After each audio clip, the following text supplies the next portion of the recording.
The toughest men on the planet, in the toughest place on earth, compete to be the best of the best.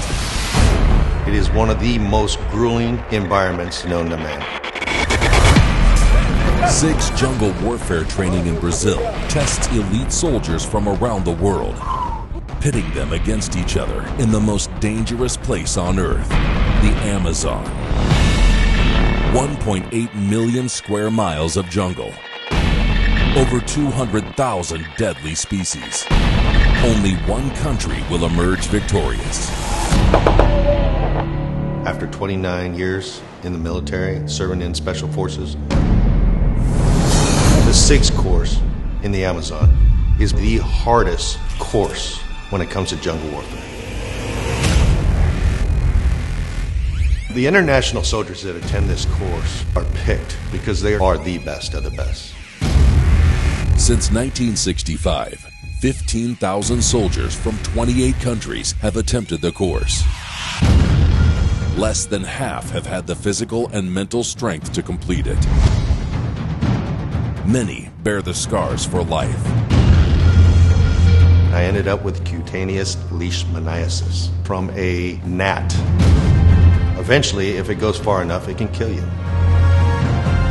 We had guys that actually got medevaced out of the course. That could be life or death. America has the highest success rate. But can they maintain their edge? During the course, you will be challenged with a psychological effect due to very little food, very little sleep, and all you got is the stuff on your back. You figure out who you are real quick.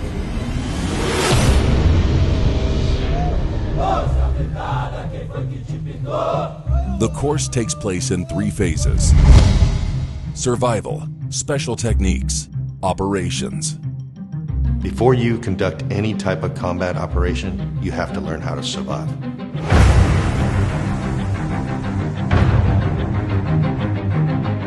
Isolated in the jungle, soldiers must find water, build shelter, light fires, hunt food, and defend themselves. Just utilizing everything that was in the jungle, procuring all your basic essentials to build that trap, snares for catching animals. We ate monkey. They cooked varmint, cockroaches, worms. The soldiers combine local survival techniques with instinct, ingenuity, and skills from back home to survive the Cursed Square, the most deadly region of the Amazon.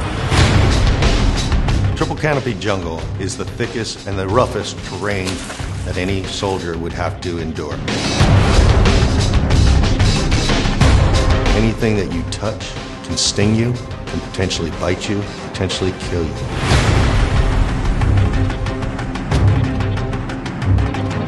You are definitely not the top of the food chain. There's small creatures and there's large animals that can take you down at any given time.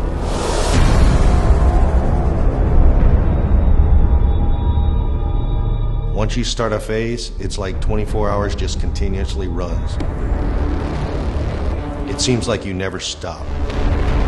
In Phase 2, the soldiers learn jungle-specific skills, navigation, land, water, and air attacks, tactics, and combat training. Whether it's moving through the jungle, doing navigation, taking down a target, whether it's just moving down the river. And then they do another movement with the helicopters and have you actually jump out of the helicopter into a river. And that's when you have to start your 1,500 meter swim with your rucksack and equipment. You're going to be miserable, you're going to be carrying a lot of weight, but you're going to have casualties. A tribunal of instructors judge every soldier on skills, strength, and teamwork. One wrong step can send you to the bottom of the leaderboard or out of the course forever. Just because you finish one, you can't stop. You have to continue going.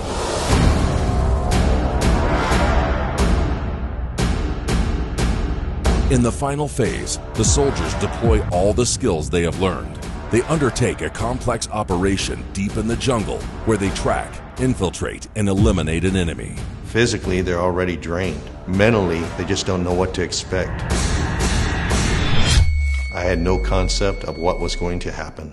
The soldiers encounter ambushes, booby traps, mortar fire, explosions, all while being pursued by enemy forces. Watch your sector! It not only deals with survival, but it also deals with how to eliminate your enemy.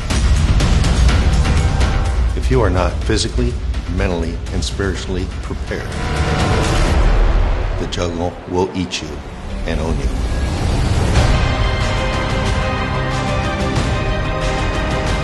As a Special Forces soldier, you are an ambassador to the United States representing your country.